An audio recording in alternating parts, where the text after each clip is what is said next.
இந்த உலக வாழ்வில் பெரும் மனிதர்களுடைய பயமே சக மனிதன் தன்னை குறித்து என்ன கருதுகிறான், என்ன நினைப்பான், அவனை நான் எப்படி திருப்திப்படுத்த முடியும், அவன் என்னை ஏற்றுக்கொள்வானா இல்லையா என்பதை குறித்து தான்.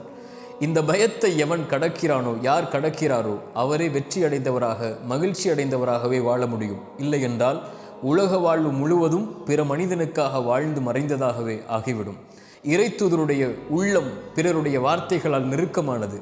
அல்லாஹ் கூறினான் அந்த இறைத்தூதருக்கு, நபியே, உங்களுடைய உள்ளம் அவர்களுடைய வார்த்தைகளால் நெருக்கமாவதை நான் அறிகிறேன். நீங்கள் அதை குறித்தெல்லாம் கவலைப்படாதீர்கள். அதற்கெல்லாம் நீங்கள் பதிலளிக்கவும் தேவையில்லை.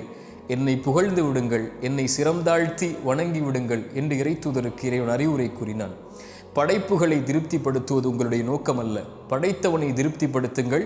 படைப்புகளை படைத்தவன் திருப்திப்படுத்துவான். நீங்கள் இறைவனுக்கும் உங்களுக்கும் நல்லவராக வாழ்ந்தால் போதும். யாருக்கும் அதை நிரூபிக்க வேண்டும் என்ற